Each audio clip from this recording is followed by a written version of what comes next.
નમસ્કાર સાથીઓ, જય કિસાન. હું રાજુ કરપડા.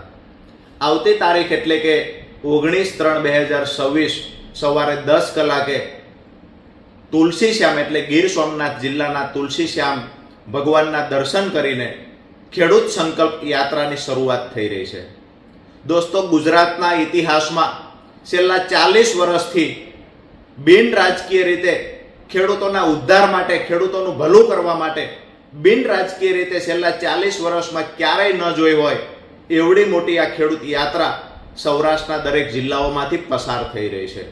ખાસ કરીને યાત્રાનો જે ઉદ્દેશ છે કે ખેડૂતોને કેવી રીતે સમૃદ્ધ બનાવી શકાય, કેવી રીતે ખેડૂતોનું મજબૂત સંગઠન બનાવી અને જ્યારે રાજકીય પાર્ટીઓ ખેડૂતનો માત્ર વોટ બેંક તરીકે ઉપયોગ કરી રહી છે, એ રાજકીય પાર્ટીઓને ખેડૂતોની તાકાતના દર્શન કેવી રીતે કરાવી શકાય, જેના માટે મજબૂત ખેડૂત સંગઠન બનાવવું, ત્યારબાદ દરેક ખેતર સુધી સિંચાઈનું પાણી પહોંચાડવા માટે આવનાર દિવસોમાં શું કરી શકાય, ખાસ કરીને ખેડૂતોને પૂરતા પાકના ભાવ મળે, ખેડૂત દેવામાંથી બહાર કેવી રીતે નીકળી શકે, આ તમામ મુદ્દાઓને લઈ અને સૌરાષ્ટ્રના તમામ જિલ્લાઓમાં ચર્ચા કરવામાં આવશે.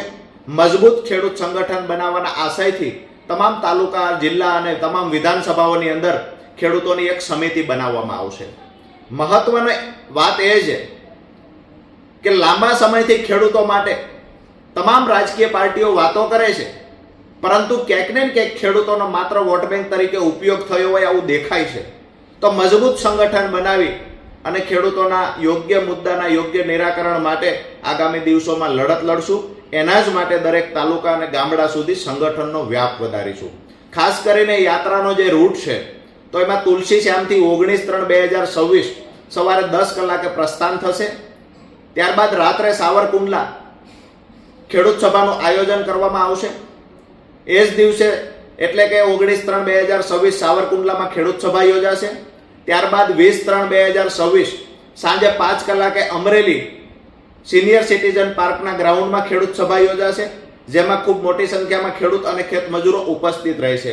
એ જ દિવસે એટલે કે 20/3/2026 ની સાંજે 8 કલાકે ધારી ખાતે ખેડૂત સભાનું આયોજન કરવામાં આવ્યું છે. એમાં પણ ધારી, બગસરા આસપાસના મોટી સંખ્યામાં ખેડૂતો સભામાં ઉપસ્થિત રહેશે. ત્યાર પછી તારીખ 21/3/2026 સાંજે એટલે કે બપોરના 3 કલાકે ખૂબ મોટી સંખ્યામાં ખેડૂત અને ખેત મજૂરો ઉપસ્થિત રહેશે અને વિસાવદર ખાતે સાયોના હોટલની બાજુમાં ખેડૂત સભાનું આયોજન કરવામાં આવશે. ત્યાર પછી તારીખ 22/3/2026 ના રોજ સાંજે 5 કલાકે માળિયા હાટીના ખાતે દરબાર સમાજ સમૂહ લગ્નના ગ્રાઉન્ડમાં ખેડૂત સભા યોજાશે અને સાંજે એ જ દિવસે એટલે કે 22/3/26 ની સાંજે 8 કલાકે કેશોદ ખાતે ખેડૂત સભા યોજાશે. ત્યારબાદ યાત્રા જામનગર તરફ પ્રયાણ કરશે, જેમાં 23/3/2026 સાંજે 5 કલાકે ધ્રોલમાં ખેડૂત સભા યોજાશે અને સાંજે 8 કલાકે મોરબી જિલ્લાના ટંકારા વિધાનસભામાં ખેડૂત સભાનું આયોજન થશે. ત્યાર પછી રાજકોટ જિલ્લામાં તારીખ 24/3/2026 રાજકોટ જિલ્લાના જસદણ ખાતે બપોરે 12 કલાકે ખેડૂત સભા યોજાશે, જેમાં ખેડૂત અને ખેત મજૂરો મોટી સંખ્યામાં ઉપસ્થિત રહેશે. અને એ જ દિવસે એટલે કે 24/3/2026 સાંજે 5 કલાકે સુરેન્દ્રનગર જિલ્લાના સુદામડા ખાતે ઐતિહાસિક ખેડૂત સભા યોજાશે, જ્યાં ખેડૂતોનો આ આખી યાત્રાનું સમાપન કરવામાં આવશે. યાત્રાના તમામ મુદ્દાઓ, તમામ જિલ્લાના તમામ તાલુકાઓના પ્રશ્નનું એક ડાયરી તૈયાર કરવામાં આવશે. તમામ પ્રશ્નના સોલ્યુશન માટે આગામી દિવસોમાં દરેક જિલ્લા મથકે તો રજૂઆત થશે. જો ખેડૂતો સાથે મળી અને આયોજન થશે તો આવનાર દિવસોમાં સરકારમાં પણ રજૂઆત કરવામાં આવશે. મહત્વની વાત એ છે કે તમામ વિસ્તારના પ્રશ્નોના નિરાકરણ માટે મજબૂત ખેડૂત સંગઠન બનાવવાના આશયથી આ યાત્રા પસાર થઈ રહી છે.